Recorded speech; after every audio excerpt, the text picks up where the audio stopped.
Olá, sejam muito bem-vindas ao Pod Nua. Eu sou a Aimee Recchia. E eu sou Thaís Furtati. E esse podcast é um lugar para você se sentir livre, leve e nua. E hoje nós estamos aqui para falar de... Nós Decidimos decidimos então fazer um episódio somente para contar o que duas médicas resolveram fazer um podcast que se chama Pod Nua e por que elas estão falando sobre outros assuntos que não medicina. Então a gente queria contar um pouquinho. Acho que a medicina nos trava muito, né, Thaís? Eu não sei, eu percebo isso, que acho que é uma trajetória tão grande, assim, tantos anos e tanta dedicação, que acho que todo médico só fala de medicina e só tem amigos médicos e ainda casam com médicos e Quem já esteve numa roda de médicos que só falam sobre medicina, né? Quem não gente. E assim, acho que a gente se pergunta o que eu sou fora isso. Se eu tirar a médica, o que resta, né? E eu acho que aqui agora a gente começa o nosso episódio, né? Eu te pergunto também, que você traz muito sobre além da pele, né? E a plástica além da plástica. Por que a gente tá falando do nua? Por que é além? Por que é além, né? É uma pergunta sempre muito filosófica, muito profunda essa, né? Porque o que justifica a forma como a gente trabalha hoje foi a nossa caminhada, né? De onde que a gente veio, quais foram as nossas convicções, o que a gente foi encontrando no meio do caminho e se encontrando nesse meio do caminho até nos tornarmos médicas, né? Sim. E eu sou, para quem não sabe, eu sou do interior do Rio Grande do Sul, de uma cidade bem pequena, na fronteira com o Uruguai. Então, sou de um lugar bem mais remoto, mais distante, sem nenhum médico na família. E a medicina, de alguma forma, muito cedo também se apresentou para mim. Então, eu sabia que esse era um caminho que seria trilhado. Por que se apresentou para você? Conte-me mais, porque a medicina nunca apresentou pra mim. Eu era artista desde o começo, não sei por que eu fui médica. Olha só que curioso. Todo final de semana a gente ia pra fazenda, né? Então eu ficava de segunda a sexta na cidade, sexta-feira a gente ia pra fazenda e ficava até segunda de manhã, que pra mim era uma tortura na época, porque minhas amigas brincavam, faziam várias outras coisas e eu ficava na fazenda sem telefone, não existia nada disso na época, né? Então, uma criança entediada buscando o que fazer num lugar remoto. E aí, como é uma fazenda, tinha muitos animais, que às vezes tinha um lagarto morto, uma cobra morta, ou tinha já algum bicho assim. E eu ficava já muito curiosa de abrir. E aí um dia eu pedi se eu podia abrir, porque eu já, óbvio, nasci vendo também bichos, né, sendo mortos. E aí aquilo... Eu ficava olhando órgão por órgão, pensando como que aquilo funcionava.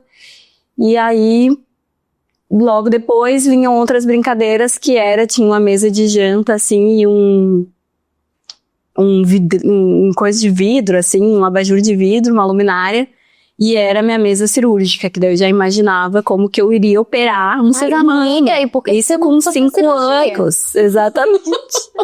Botava as bonecas ali e aquilo era meu foco. E eu brincava e ficava horas naquela sala. Então a medicina veio muito cedo. Eu sabia, algo mais de procedimento, sabe? Eu nunca me vi só de trás de uma mesa. Não deixa de assim.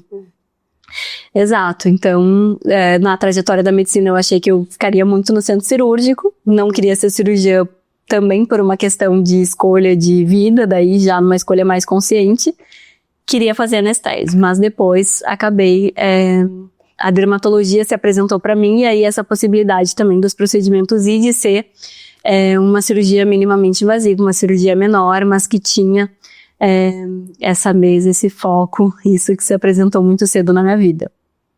Então, eu já sabia que seria médica desde então.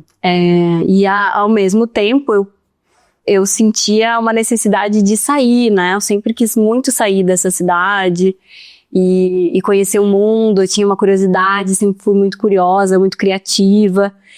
E ficava assim, de que forma que eu vou sair, eu escutei o meu tio ligando pro meu pai, irmão do meu pai, que era piloto de avião, até hoje, falando que ia pra China. E eu falei, talvez seja aí uma oportunidade pra eu ir, eu vou me oferecer pra cuidar da filha dele. Meu Deus. E aí, antes de falar com os meus pais, eu liguei pra esse meu tio e falei, olha, eu quero muito fazer um intercâmbio, sair aqui da minha cidade, conhecer o mundo, e eu tô disposta a perder um ano do colégio, não tem problema, eu quero cuidar, ajudar vocês. Com quantos anos você tinha? E aí eu fui pra China com 15 anos. E aí, Ser babá, assim. com Uma babá. ajudar eles com ela, assim, e viver lá, né? E aí, como as coisas também, né? A gente tá falando de 2005, existia toda uma questão política, Brasil, China, ainda as coisas recém começando a se aproximar, então eu tinha vistos de entradas e saídas, era um pouquinho mais delicado do que é hoje. Na época eu não tinha celular, então eu andava na China com 15 anos, morando com meu tio, festando, ia pra Hong Kong fazer festa, fazia festa com um monte de gente, porque 15 anos, queria aproveitar a vida, né? E você entendia o chinês, o inglês, né? Fiz aula de chinês. Fiz aula de mandarim lá na época, e isso, assim, eu falo que eu acho que a minha vida deu uma guinada, assim, sabe? Ampliou, porque eu vim de um lugar muito pequeno, onde o caminho já ia ser traçado daquela forma. E aí, nessa curiosidade de conhecer o mundo, eu falei, não, vou ver o que tem por aí. Eu cheguei e caí na China, né? Falei, nossa, as pessoas comem diferente, as pessoas são belezas diferentes. E aí começou essa coisa do curioso, eu ficava tentando identificar um chinês do outro, né? Então, eu era sempre a única estrangeira do ônibus, né? A única estrangeira da classe, tudo ocidental, e ficava, qual que é a diferença do chinês para um outro chinês? E do chinês para o coreano? E do chinês para o japonês? E o olho? E como que eles se portam? E aí fui, assim, com esse olhar curioso, identificando, e me apaixonei por conhecer o mundo, assim. E aí é uma paixão minha até hoje também, de viagem e costurando, trazendo estofo para essa beleza que eu falo tanto, né? De que beleza estamos falando, né? Que a beleza não é um padrão. Então, se a gente for pensar, né, uma beleza de uma chinesa vai ser completamente diferente de entender as culturas que tá por trás, na verdade, ancestralidade, que a gente fala muito, né? E acho que a viagem também te expande a consciência, porque faz conhecer outras culturas que falam, opa, não sou só eu aqui, nessa cidade, nessa família, existe uma Thaís que quer o mundo, né? Sim. E eu te vejo também muito conectada, talvez, com a Thaís que mora aí dentro, né? Eu acho que é uma Thaís que sua própria espiritualidade, assim, eu te vejo muito fiel a ela. Mesmo, talvez você já até fosse fiel desde aquela época dos 15 anos, sim, quando optou sair de casa. Sim. Sempre essa consciência que habita em nós, então, que movimenta esse corpo que é só como se fosse uma carruagem, um carro que nos leva para qualquer lugar, mas o que tem dentro, essa consciência, ela tá nos mínimos detalhes, ela tá em tudo que a gente é. Então, assim, ela tá na palavra que a gente escolhe para falar. Então, que nível de consciência que eu quero para essa palavra? Então, esse olhar tá dentro, é o tempo inteiro eu não me perder de mim mesma, sabe? E eu adoro essa relação que eu tenho para dentro. E é algo que, inclusive, às vezes eu preciso trabalhar para ficar para fora, porque é muito confortável para mim estar para dentro. Porque é um lugar que me traz serenidade, que me traz paz. Eu tenho meus anjinhos, tenho meus guias espirituais, então tem acesso a uma outra dimensão, né? E não sei você, assim, mas eu sinto, pra mim, quando a gente tem talvez uma espiritualidade ou uma forma, assim, uma sensibilidade desde muito nova, né? A gente não se encaixa nas tribos, porque é isso, parece que você tem que estar vivendo o externo, né? E como a gente tá na nossa bolha ali, vendo coisas que não são vistas, sentindo coisas que não são sentidas, né? Parece que você é tido como uma pessoa diferente. E aí, até você se encontrar de novo numa tribo, fala, não, tá tudo bem, eu mantenho quem eu sou fiel a quem eu sou. É muito difícil, né, você ser fiel a si, mesmo. Você, na caminhada, você vai rabiar o pé ali e vai achar, não, eu acho que eu tenho que fazer o que todo mundo tá fazendo aqui. Encolher pra caber e tudo mais, né? Com certeza. Isso, quem nasceu desencontrada vai encontrando formas de pertencer, porque não tem como passar uma adolescência sem pertencer a nada, né? Isso Tudo é de pertencimento, né? É uma sobrevivência, né? E aí esse voltar pra dentro e ir se entendendo depois mais madura é libertador, porque aí a gente não precisa mais caber em nenhum outro lugar que não nos serve, né? Mas o Nua também surgiu muito desse lugar, né? Da gente compartilhar, eu e a Amy, muito sobre isso. Também quero que tu conte a tua história, desse desencaixe da gente achar, não, mas a gente precisa de uma outra tribo, então vamos fazer a nossa tribo, né? Vamos chamar todas essas mulheres aí pra gente conversar de outros assuntos, que não só os assuntos médicos, mas que sim, também os assuntos médicos, né? Porque existe hoje uma nova medicina, que é a medicina que a gente pratica, é a medicina que a gente quer que acesse as pessoas, né? Que vocês conheçam essa outra forma de olhar. Sim. Pra mim, assim, Pode começar. A espiritualidade também foi um lugar importante, né?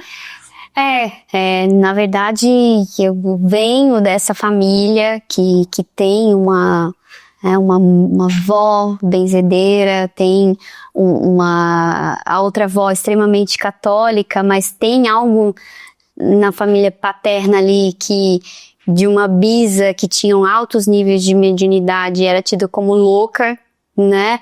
Então, é aquela história que a gente só ouve a história quando pequena, e que começou com terror noturno. Eu era uma criança que tinha muito terror noturno, e tinha transes, assim, muito nova, e aquilo ali foi meio que curado com o espiritismo, e nunca mais se falou daquilo. E tempos depois, né, eu sempre fui mais sensitiva, mas muito rígida, muito capricorniana, rígida com as coisas, bailarina. Então, eu venho de uma rigidez, de uma disciplina. Minha mãe disse que eu não pedia nada, eu já fazia, né? Era um bebê tranquilo, assim, eu já fazia as coisas certinha. E isso vinha de ti? Vinha de mim. Não da educação? Vinha de mim. Era uma coisa que até fiz mapa astral agora, assim, ela falou assim, o capricorniano é pior que o virginiano, porque o capricorniano não aceita o erro. Ele já quer de largada fazer um podcast, e esse podcast ser o melhor, né? É tipo isso. E então foi a minha vida inteira, assim, né? E também eu olhando para um lado assim, tá, tem uma Aimee ali, ó, que ela quer liberdade. Tem uma Aimee ali que ela quer falar. Tem uma Aimee ali que é artista. Tem uma Aimee ali que tá querendo ser livre. E aí a capricorniana, não, você tem que manter aqui.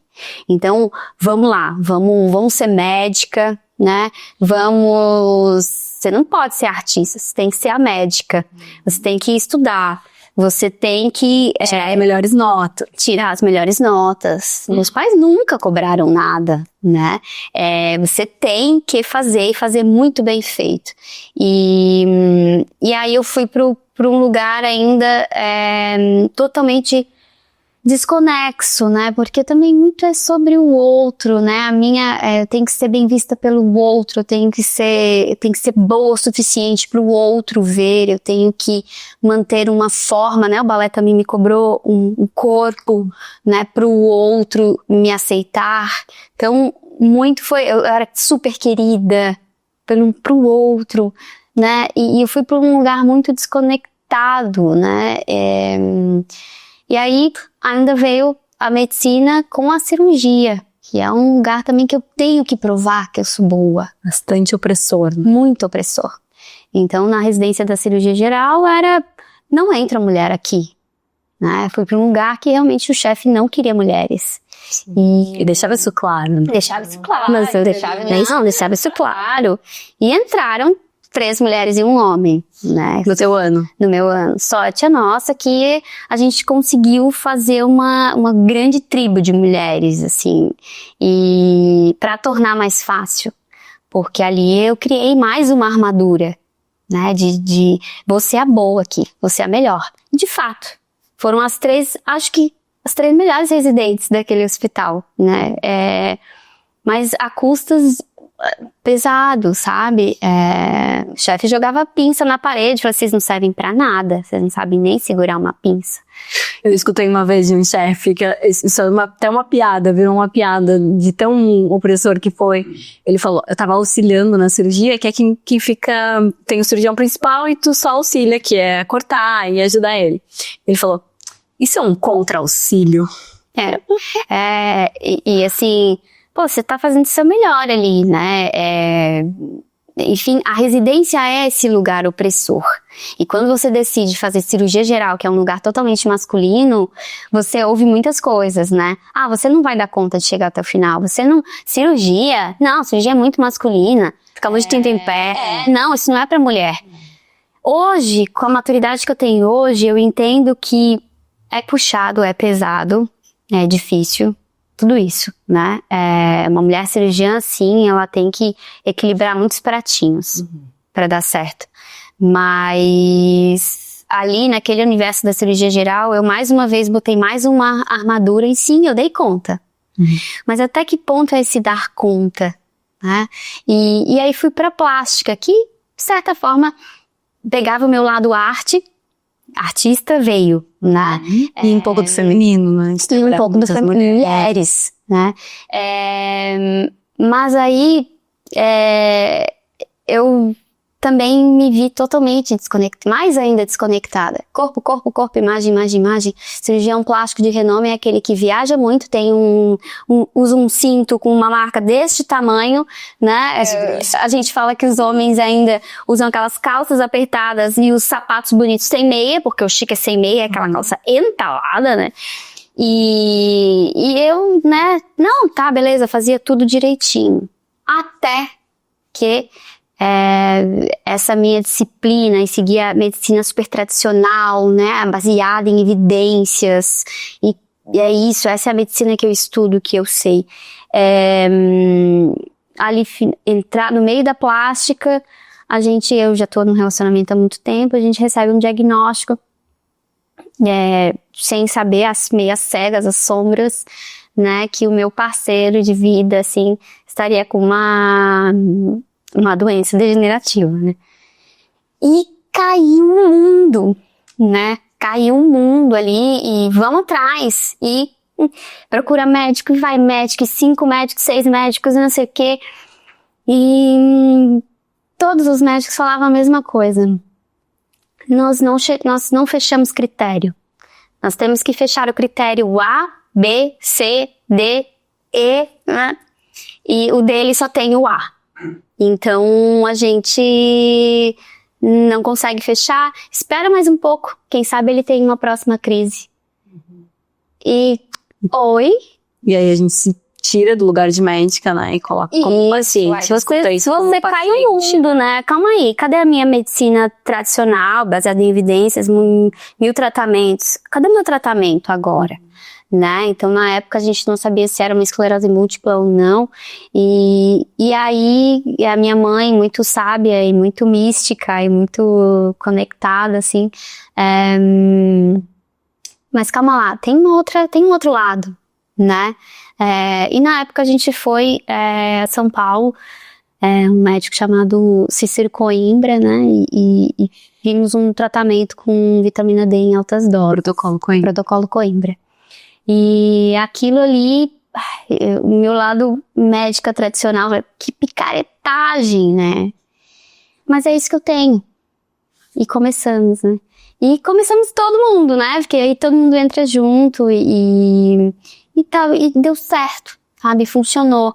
E a nossa alimentação melhorou e a gente procurou. Aí, meu marido é alemão, ateu na época, né? A gente, beleza.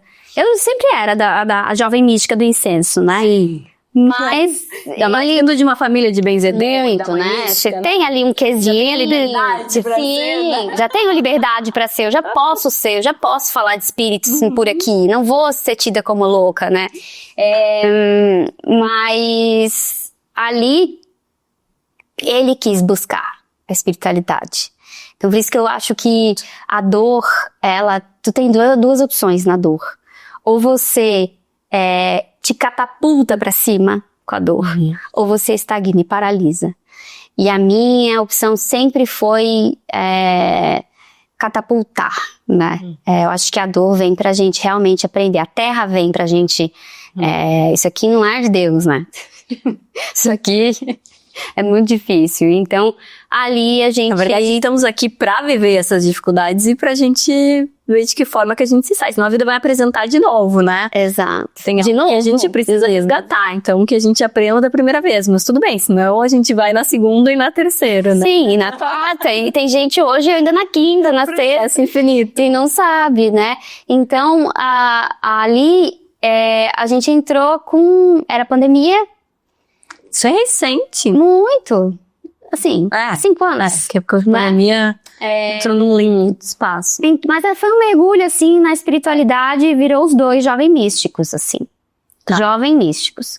E quando você vai para um caminho de espiritualidade, você costuma também não tem como continuar aquela cervejinha e aquela, sabe? Você vai muito para um outro lado, né? Porque a gente tá falando de vibração também, né? Sim. Então as coisas já não combinam, né? A gente já não se sente bem se a gente tá vibrando num nível, a gente sabe que o álcool tem um outro nível, as conversas têm um outro nível. Sim, e a alimentação mudou muito, a gente foi pro xamanismo, né? Algo que nos completou muito na época. E fez muito sentido, a natureza em si, estar em natureza, né, é muito... a gente volta a uma conexão muito linda, assim, e o xamanismo nos convida a sempre aprender nas profundezas, né. E a natureza nos coloca no nosso tamanho de pequenez, né? Sim. E a gente sai do nosso umbigo e olha que tudo é cíclico, que as coisas começam e as coisas terminam, e que nem tudo, a gente não tem controle sobre todas as coisas. E não tem controle. Então é um ensino muito profundo, assim, observar a natureza, e isso é algo que as pessoas podem fazer também. Sim, de graça. De graça, exatamente. De graça. E ali, eu assim, beleza, eu vou pro xamanismo porque você gosta, você tá precisando. Foi assim, né? Mas, quando eu vi, opa, não é sobre o outro, né? Nada é sobre o outro. E eu que me achava lá, tudo era pro outro, tudo é a culpa do outro, me coloquei totalmente vulnerável. E ali começa. Ali começa essa inquietude em tá tudo errado. Medicina tá errada. E claro, né, gente, aqui eu tô falando abertamente e os tratamentos hoje da medicina tradicional, elas são perfeitos quando a gente tem um quadro de doença. Sim. Mas existe a saúde. Existe a saúde. E existe prevenir também, né? E Tempo existe livre prevenção. de doença, né? Quanto tempo?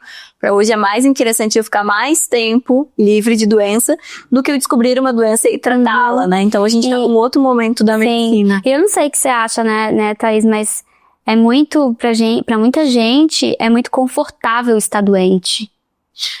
Claro, com certeza. Isso Não te coloca em movimento. te justifica muitas atitudes, né? A ausência do movimento, ela é uma decisão também, né? E quando ela vem travestida dessa autopiedade, ela te coloca num lugar de que o mundo precisa girar em torno de você, né? E te coloca nesse lugar que é um lugar que vai atrasar muito, né, esse processo. A gente precisa de vítima, né? É mais fácil você ficar na vítima, assim. Porque às vezes também tem outros traumas, e aí é que a gente entraria num outro lugar, né? Mas às vezes é uma forma de ganhar atenção também, né? Existem outras questões envolvidas aí. E ali, assim, né? Já a gente conseguiu nisso, nunca mais veio a outra crise. Nunca mais veio? Nunca mais. Uau. Nunca mais veio outra crise. Né? Aqui, claro, vale todo um estudo num protocolo, eu não tô falando que todo mundo que tem esclerose múltipla, talvez a gente nunca chegou nesse diagnóstico, e eu nem quero, né? Mas foi um puxão de orelha que nos fez nos conectar com a espiritualidade e e hoje é uma coisa que a gente carrega com a gente. Claro, a gente sempre sai um pouco, né? Porque veio a maternidade que aterra um pouco e dificulta um pouco as coisas, então sempre vai lá, vem aqui, né? Mas tenta um caminho do meio, né? Tenta um caminho do meio que é importante. Hoje a gente não tem tanto xamanismo, mas eu acho que é mais uma espiritualidade mesmo, é mais aceitar todas, né? Eu acho lindo, assim, eu acho, já estudei, e aí nessa época a gente virou jovens místicos, né?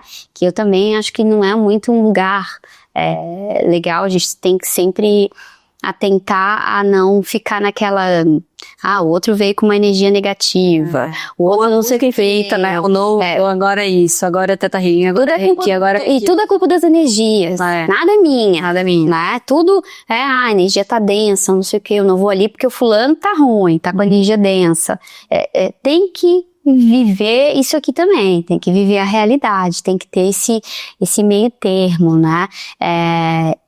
E essa foi a minha passagem, assim, na espiritualidade, e comecei a me aceitar nesse lugar de que tem tanta rigidez, e buscando mais ser fiel a quem eu sou em essência. Eu acho que o Nua veio é um projeto para o outro, mas é o meu projeto pessoal, meu, né? De poder estar nua como eu sou de fato, né? E olha que legal, né? Olha como também tem um grande crescimento, né? Eu acho que o seu também. Né? Com certeza, porque nós estamos em profissões que buscam de alguma forma essa perfeição, essa idealização, né? Como cirurgia plástica e dermatologia. E por mais que eu me sinta segura com a minha imagem, eu tenho também os meus dias, as minhas questões, e ter um lugar seguro com a espiritualidade, quem eu sou além da pele, me ancora, me traz de volta para esse lugar, porque é muito fácil a gente se perder. Mas a espiritualidade, da forma como tu falou, eu acho tão bonito, porque a espiritualidade não é um lugar, né, que a gente precisa ir visitar, não é eu ir à missa todo domingo, ou eu ir lá no xamanismo. Quanto mais a gente tiver esse mundo não dual, que é muito o que o budismo traz, inclusive, que é uma das partes do budismo que eu acho mais bonito, que o mundo é não dual. Não existe o lá e o cá, não existe o dia que eu alcançar a iluminação, que para algumas outras vertentes existe, né, que é um caminho até chegar lá. Para o budismo, não. Tá tudo aqui, tá tudo disponível aqui. Ao mesmo tempo, eu sou o Deus, eu sou o Buda também. E às vezes não, mas eu preciso buscar de novo esse caminho. Então essa espiritualidade, ela tá o tempo inteiro com a gente. Inclusive nos guia também nos nossos atendimentos, né? Então eu entro num super flow, assim, e às vezes a paciente na minha frente vem pra fazer um botox e daqui a pouco ela tá falando profundezas do relacionamento, se dando conta de algumas coisas na minha frente, chorando. Então, porque a gente também é um vetor, e a gente precisa ter responsabilidade com isso também, né? Com a nossa forma de atender e de fazer medicina, e de ser um auxílio, de ser um caminho para a busca de várias curas. Às vezes não é a dermatite que a pessoa vai vir curar. Nossa, vai curar. Muitas vezes não é a dermatite, a maioria das vezes não é a dermatite, né? Porque o corpo fala também, né? A gente tem que entender que o que o corpo está manifestando é aquilo que ele já está sentindo há tempo. E a dermatologia às vezes não vai salvar. Sim. Não, o corticoide pode mascarar. Pode mascarar. Mas não vai curar. Né? Eu sempre falo da pele como essa oportunidade de ver tudo isso, né? Porque ela traduz. Mas também a gente tá falando muito da pele pra dentro. Mas aqui é um lugar da gente ficar nu e falar também das nossas vulnerabilidades da pele pra fora, né? E a gente busca trabalhar com algo que vai nos curar em algum lugar, né? Mesmo que inconsciente, quando a gente faz essa decisão, a gente faz por algum motivo. E já que a Aimee abriu uma vulnerabilidade dela, eu também vou abrir a minha. Que nunca falei isso abertamente, difícil, né? Nossa, é difícil demais. muito novinha, eu tive... eu cresci muito rápido, eu menstruei muito cedo e cresci muito rápido e fiquei muito desproporcional com todo mundo da minha turma, né? Então eu era a mais alta de todos os meninos da minha classe, da frente. Então assim, eu acho que com 11 anos eu tinha quase a altura que eu tenho hoje, era uma coisa muito desproporcional, assim. Então como foi tudo muito rápido, eu tive bastante estria do estirão puberal. Então tive estria no glúteo, na coxa interna, panturrilha. E aí começaram as viagens de turma e o biquíni e aquela coisa, e eu já não me sentia muito padrão, então eu era maior que as meninas, também além de mais alta, mais encorpada. E aí eu comecei a buscar, sempre tive meu dinheirinho, fazia minhas coisas, vendia umas coisinhas, sempre tive meu dinheirinho. E aí eu fui num cirurgião plástico pra tratar a estria, porque a gente ia para uma viagem no final do ano da turma. Isso eu me preparando já meses antes. E na época ele fez como se fosse um peeling, eu imagino hoje, assim, deve ter sido uma sequência de ácidos. E aquilo queimou a minha pele. E fez uma cicatriz super profunda, assim, irregular. Com quantos anos você tinha? Eu tinha 13. O auge do pertencimento. Exatamente. Ali, né? Então já tava vindo de um transtorno alimentar, e aí veio isso, e aí ele também, acho que nunca tinha visto ficar tão feio assim, porque realmente ficou muito feio, e aí ele falou, a gente vai precisar reintervir, então a gente vai intervir cirurgicamente. E aí ele fez um Z assim, que também a área era na coxa interna, que foi um grande trauma, quase ninguém, nem quando estão na praia comigo, as pessoas conseguem enxergar essa cicatriz de tão bem que eu consigo esconder. E aí eu cicatrizo muito mal, então eu fiz uma cicatriz hipertrófica horrorosa, e aí fui seguindo, assim, cada vez que eu tentava algum tratamento novo, a minha mãe já não queria nem saber, falava, Thaís, pelo amor de Deus, não mexe, eu guardava meu dinheirinho, fazia um laser, guardava não sei o que, fazia alguma coisa, e só piorava, assim, o negócio só cicatrizava cada vez pior, até que eu fui em busca de outras causas para essa minha cicatrização e para essa relação, como que eu ia ter essa relação com a minha imagem, né? Uhum. Então, muito jovem, assim, eu tava sempre com uma canga, eu tinha sempre alguma coisa ali que eu sabia que ninguém ia conseguir ver aquela cicatriz. Então, essa cicatriz me acompanhou por muitos anos, e até hoje ela me acompanha. E hoje eu sou dermatologista, né, e tenho acesso a muita coisa para tratar essa cicatriz, mas eu me prometi lá no passado que eu não trataria mais essa cicatriz, né, que eu tinha curado essa cicatriz de alma, né. Então hoje eu não mexo mais nessa cicatriz, e ela ainda existe, mas também me levou para esse mundo da cirurgia plástica, da dermatologia. E aí que tá o ponto, eu acho que a cura, só quem assim... Você é capaz de curar, você mesmo é capaz de se curar, né? A gente pode promover, auxiliar, né? Eu falo até numa cura espiritual, né? Tinha assim, não, vamos aqui que vai ter uma cirurgia espiritual, vamos aqui vamos curar o outro, curar. Mas aquela pessoa, ela tá disponível, ela tá querendo se curar, né? Porque é isso, às vezes o outro tá tentando o máximo curar, né? Mas se o paciente não quer ser curado, não tem como, né? Não tem como a gente ajudar, e eu acredito fielmente que o que tem que acontecer, tinha que ter acontecido a cicatriz para Thaís virar a dermatologista que com esse olhar, sabe? Eu acredito muito no que tem que acontecer da vida. E vão acontecer coisas ruins. E é na dor que a gente transforma. Então, eu acho tão bom quando a gente tem esse lugar de olhar o sofrimento e a dor com olhos de entendimento e sabedoria, assim, né? Ok, então por isso que eu levo muito... às vezes eu olho meu Instagram e eu falei, meu Deus, que sofrência que é isso aqui, hein, Você só tá falando coisa ruim, quem é que vai querer operar com você.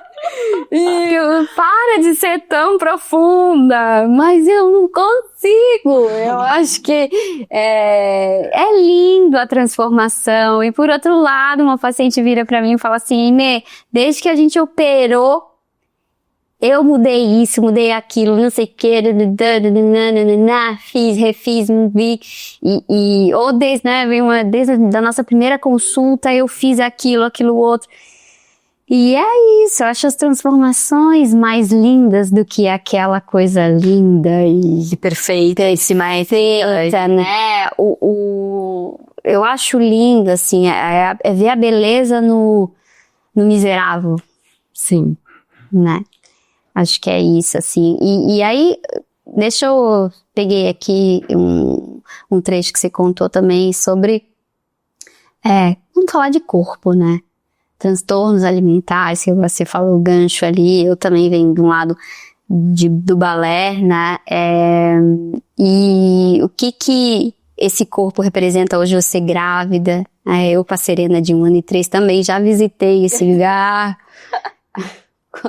Como que é pra você, Thaís, assim, o lugar de hoje, por exemplo, estar mais quilos do que você, por mais que seja grávida. Sim. Mas num outro corpo.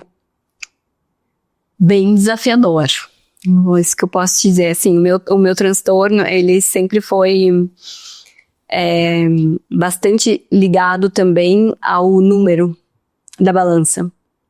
Então, por muitos anos, eu me mudei muitas vezes de cidade, função a medicina nos faz fazer isso também um pouco, e muda para uma cidade para trabalhar, e para lá e para cá.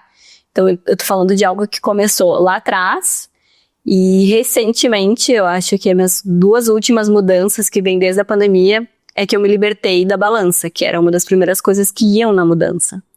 E eu tinha um caderninho que eu anotava o meu peso de manhã, antes de escovar os dentes, e o meu peso antes de dormir. E pra mim era só assim, não, é só pra eu ter controle do que tá acontecendo, sabe? Só pras minhas decisões alimentares do dia, isso sim. Eu sempre falo que o transtorno alimentar, ele não tem cura, né? Não. A gente consegue ir lidando com ele, mas ele se aproveita de qualquer fraqueza, ele aparece. Sim. E aí era um grande receio na gestação. Então eu sempre perguntava pras pessoas quantos quilos elas tinham engordado. Então eu já ficava, como seria pra mim engordar tudo isso? E eu não engordei, e eu não engravidei na minha melhor forma, sabe? Nossa, eu tô engravidei, tipo, já uns quilinhos a mais do que eu gosto, né? Então eu já tava uns 2,5 kg. Olha que louca essa frase, eu não engravidei na minha melhor forma. Olha que pesado, né? Como se, sim, vou engravidar quando eu tiver, enfim, peso X, né? Mas eu também, voltei de viagem grávida, então não engravidei na minha melhor forma. Então, ver aquele peso aumentando na balança, e aí eu voltei a me pesar com muita frequência. Então tem uma balança na academia, eu ia treinar e me pesava. Ia treinar e me pesava. E o número, é óbvio que isso ia aumentar, né? Não tem outra maneira de acontecer isso. E aí eu comecei a sentir o gatilho vindo. Aquilo começou já na hora que eu ia comer, eu já ficava pensando, eu podia diminuir essa porção. Só que é um momento de fome também, né? E eu falei, bom, mas passar fome também não dá, eu preciso ser um pouco mais benevolente comigo nesse momento, né? E aí você tem compulsão, assim, ou qual que é o gatilho? O meu gatilho é de restrição, é punitivo. Geralmente. Não, o meu é compulsão. O meu é, beleza, maternar, amor, 2 pratão de arroz com feijão, por favor. Ele já olhava e falei assim, tu nem reclama. Então tu vai parar lá, vou te jogar da janela. Me deixa comer. Eu vou fazer jejum de 72 horas. E aí eu vou correr não sei quantos quilômetros, fazer academia. Sempre essa compensação que foi o meu distúrbio, também o meu transtorno quando criança, adolescente.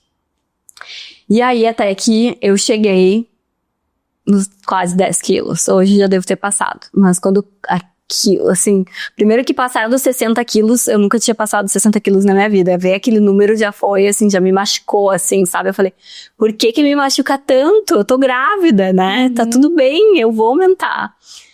E aí, até que eu pedi pra uma obstetra, eu comentei isso com a obstetra, eu falei, olha, eu tenho uma questão com um pouco com a balança, então se a gente puder evitar de ficar toda a vida meio pesando, assim, eu faço o exercício de também ter essa consciência que eu não tô passando do ponto, que eu não tô comendo demais, que eu tô fazendo boas escolhas. E eu acho isso ótimo, por sinal, porque pra mim foi igual, assim, quando eu olhei 70 quilos na balança, eu bati os 70, amiga. Porque o meu, eu com 4 meses já tinha engordado 11 quilos. E eu falei, meu Deus, ferrou, né? Tenho ainda mais da metade da gestação. Ferrou. E esse lugar é um lugar terrível, assim, porque a gente começa a se punir, né? Eu queria ser a grávida só barriga, linda, né? Yeah. Poder postar, assim, bracinho fino, 2 cambitos, que eu nunca tive. Né? Não vai ser na gestação. Mas é na gestação que eu quero performar. Então, meu Deus, minha filha, qual é a chance disso dar errado? É muita. E o corpo, a gente que lida com imagem, eu acho que tem essa pressão, né? Eu acho que a gestação vem só pra, né, falar assim, ó, tem esse lugar, tem essa sombra, né? Tem essa sombra, mora essa sombra aí. Principalmente a gente que lida com estética, que tá treinada a ver. Tá treinada a ver. E aí a gente tá o tempo todo se cobrando. E aí também a gente não serve nas roupas, e aí vai dando a gente vai entrando nesse lugar, né? De que forma que eu preciso olhar pra outra coisa da gestação, que não seja o peso, a barriga e eu não caber nas minhas roupas, né? E a gente, no consultório, assim, os comentários das pacientes, então a gente tem esse costume de comentar sobre, né? Ontem ainda um paciente falou pra mim, mas até que tu tá uma grávida bem bonita. Não tá assim inchada daquele jeito. Breve de ficar, né? Mas... E dói, sabe? Eu acho que a gente tem que ter muito cuidado também, o comentário na gestação, né? Você tá uma grávida linda e ponto. E aí a gente, claro, a gestação é um lugar ainda mais vulnerável e que a gente tá gerando uma vida, né? É pra ser bonito. Mas a gente não deve comentar sobre o corpo alheio, nunca, né? Nunca, jamais, não faça. É aquele comentário, às vezes, ai, tu tá tão bonita, tá tão magrinha. Ah, também, também. Porque isso é um reforço. Pra quem já tem um transtorno, toda vez que eu escuto isso é um braço na minha alma. Vocês não fazem ideia de como sou, assim, passarinhos cantando pra mim quando alguém fala, nossa, tu emagreceu, tá mais magra. Por mais que isso seja trabalhado desde então e seja uma pessoa teoricamente bem resolvida, né, com a minha imagem. E falando de imagem, hoje tá aí, né, até tava vindo pra cá, olhei, passei o Instagram e vi uma influencer, né, colocando a foto dela magérrima, que agora é da magreza sem fim, né. Assim, não se comparem, meninas. Isso foi Mounjaro e, enfim, inúmeras cirurgias plásticas, né? E aí todo mundo reforçando, mas tá linda, mas tá linda, mas tá linda, mas tá linda. Então, o que é o que a gente reforça, né? E é que bonito pra gente buscar esse lugar, né? Porque hoje, com essas canetinhas emagrecedoras, saiu recentemente um estudo, acho que do IGOV, não sei de qual delas, falando em um aumento de 5 vezes o número de ideação suicida. Então... Porque a gente mexe na compulsão, a gente mexe na recompensa, a gente mexe na saúde mental. E aí, além disso, pra ter o corpo... e essa era da magreza, ela é mais perigosa porque ela vem transformada num bem-estar, né? Exato. Então, assim, é vendido como um bem-estar, né? Então, assim, vem o chip, né? Então, mudou todo o ciclo hormonal. A cadeia hormonal da mulher é uma sinfonia, é uma coisa linda que acontece, um sobe, o outro desce, tá tudo em perfeito estado. E a gente coloca um outro hormônio, que é mais pra uma via... mais masculina, então nos deixa mais seca, Então, as pessoas... É lipo-HD, é o emagrecedor, a canetinha, é o Hormoa. Hoje Então, na plástica tá assim, É muito desigual, né? A gente se comparar... são lipos de 12 horas, com 3, 4, 5 tecnologias. Realmente, tá maravilhoso. Mas 12 horas tem mais risco. Até que ponto agora a gente tá correndo mais risco pra ficar com 12 horas numa mesa de centro cirúrgico pra sair ali toda lipada, do cabeça ao fim, toda sem flacidez. Então... E a gente precisa ter muito consciência disso quando a gente tá do outro lado da mesa também, Claro. né? Porque muitas vezes a paciente chega com essa demanda pra gente e o quanto que a gente precisa, não, peraí, aqui é demais. Então a gente coloca isso à frente, né? Então isso é mais importante do que vender um procedimento, do que vender uma cirurgia. Sim. A segurança do processo e tudo mais. E então, isso vai trazer o resultado também que essa porque mulher espera, né? hoje na dermatologia, na cirurgia plástica, a gente tem que falar de saúde mental. Então acho que por isso faz mais sentido hoje, mais do que vender procedimentos, mais do que falar aqui de dermatologia e de cirurgia plástica, eu acho que é falar de saúde mental, é falar de também se aceitar e também buscar autoconhecimento para entender, porque daqui a era da Serena e da Esther, o que vai ser, gente? Se a gente só for a imediatismos, a magreza, a validação externa, a tudo isso. Então, eu acho que você busca de uma forma linda, assim, esse olhar para dentro, né? Eu busco tenho a minha espiritualidade, que eu acho que ela que me guia, né? E o Nua veio para isso, né? Veio para isso.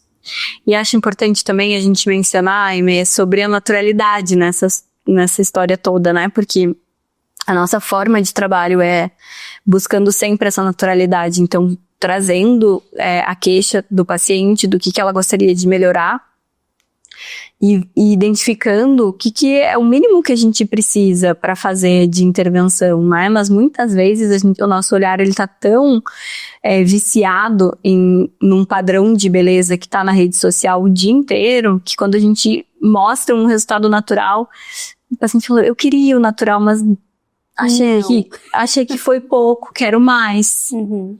Hoje elas não querem, muita gente não quer naturalidade, acha que quer. O discurso mas o discurso não tá alinhado com o desejo. O discurso quer um resultado natural. Eu quero uma mama natural. Calma lá, vamos ver que uma mama natural, ela é uma mama caída? Ela é uma mama reta em cima e bolinha embaixo, ok? Mas eu queria natural aqui em cima. Mas eu queria um natural assim, ó, preenchidão aqui em cima. Assim, amiga, deixa eu te contar, isso não tem nada de naturalidade, né? E é isso, assim, o que é o natural, né? Hoje, que padrão de beleza você te envolve, o que você tem contato, o que é beleza? Me mostra aí o que é beleza pra você. Deixa eu ver, porque eu tenho que entender. Então, é isso, acho que você tem que buscar sempre médicos que tenham o perfil estético, o conceito estético ali, parecidos com o seu. Ensina. Também, para que esteja alinhado. Porque não adianta, né? Você, quando procura eu e a Thaís, você vai ter um pouco mais de naturalidade, você vai ter um pouco mais desse discurso de um pouco mais de aceitação, do tipo, não vou fazer. Que algumas rugas vão ficar. Então... Não existe o filtro Paris em todo mundo. Acho isso bem importante, né? E, amiga, é isso. E falando de naturalidade, a gente podia falar aqui pro pessoal como que tu te sente nua, naturalmente nua. Naturalmente nua? Isso foi uma conquista, assim, dessa minha linha comigo mesma, talvez mais xamânica, né? O xamanismo me trouxe muito esse voltar pra mulher selvagem, né? Eu me odiava nua, assim, até hoje eu olho assim, né? Mas olhar pra essa mulher selvagem é reconhecer a menstruação como boa, é ciclar, ter apreço àquele meu sangue, sabe? Entender que eu tô trocando, né? Me olhar nua e, cara, é isso aí, né? Eu me ver em essência quando eu me olho no espelho, sabe? É me conectar com o sensual de novo, né? Eu comecei a me olhar de novo, assim, e por isso que eu Com uma nova lente. Com uma nova lente, né? E não com uma lente da mulher guerreira, que eu tô tentando... Ou da cirurgia plástica padrão. Ou da cirurgia plástica padrão. Eu tô tentando deixar ela um pouco mais de lado, sabe? E ver beleza na minha vulnerabilidade também. Acho que é isso, né? E você, amiga? Ninguém tem que ser único, né? A nudez, assim, é tranquila. Eu não sei. Eu fico confortável nua, assim. Eu não me coloco tantos defeitos nua. Mas muito desse lugar de que eu não sou todo mundo. Também isso... Aquariana, assim, sabe? Eu sempre gostei de usar o que ninguém tava usando. E aí, depois de passar desse momento de pertencer na adolescência, eu fui, então eu sou diferente, eu sou maior que todo mundo. Então tá, então isso vai ser a minha potência também, né? Então apesar de quem me olha de fora eu ser uma pessoa padrão, eu não me vejo padrão, né? Eu me vejo muito maior do que as pessoas me veem. Mas eu me conecto muito com essa mulher selvagem também, com essa mulher muito da natureza, de fazer parte, assim. Eu adoro que o meu ciclo é regular, que eu consigo olhar no espelho e saber se eu tô numa fase folicular sem olhar o aplicativo, porque eu já me conheço, eu sei como que fica minha mama, eu sei como que minha barriguinha dá uma inchada ou não, quando eu tô bem seca e tô me achando super bem no espelho, eu falo, agora eu tô naquele momento. Sim. Então, esse contato de ser parte da natureza me traz muita força também, me traz muito esse lugar de mais conforto de me ver nua. Sim, porque traz essa intuição, essa bruxa da mulher, assim, né, que eu acho que ela tem que ser muito, muito, muito exaltada, sabe, não desmerecida, né, porque hoje, sei lá, as qualidades da mulher, a gente vai...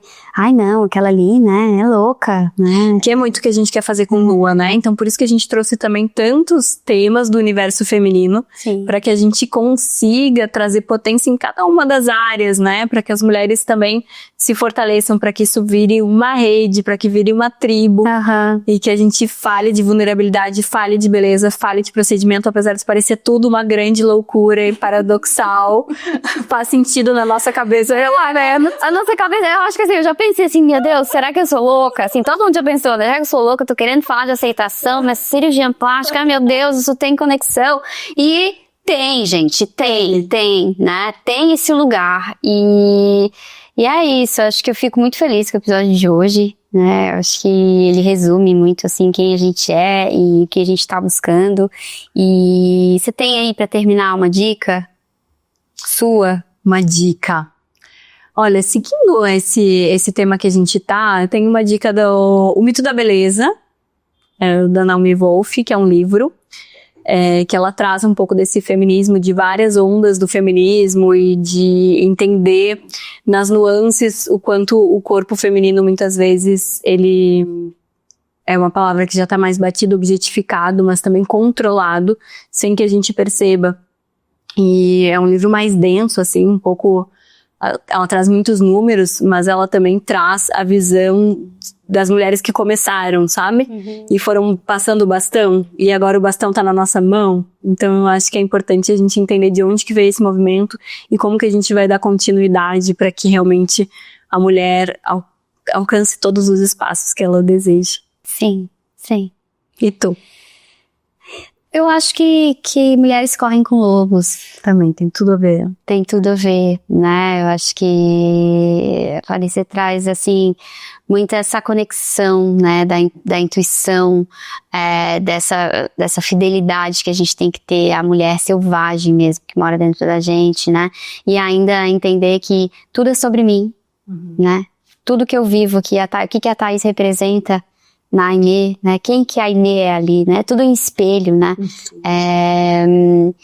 Enfim, eu acho que desvendar também é uma leitura pesada, densa, né? Um estudo, vamos dizer assim. Mas Às vezes precisa começar 4 vezes. Exato, exato. Assim, eu sou bem difícil da leitura, né? Eu sempre gosto de ter algum áudio, assim, junto, né? Então, a Mulheres Correm com Lobos eu queria muito ler, então, junto com cada capítulo eu assisto um audiolivro que tem muitos. Então, pra mim fica mais fácil até entender o que eu tô lendo. Porque ali tem muitas historinhas que às vezes você lê e não entendeu nada que ela tá falando, né? Então, acho que pra mim fica mais fácil, uma tradução, uma legendinha, né? Mas ali eu acho que ela fala muita coisa, a gente aprende demais, assim. Vamos vestir? Vamos vestir a roupa, porque agora a gente tem que dar seguimento à nossa vida.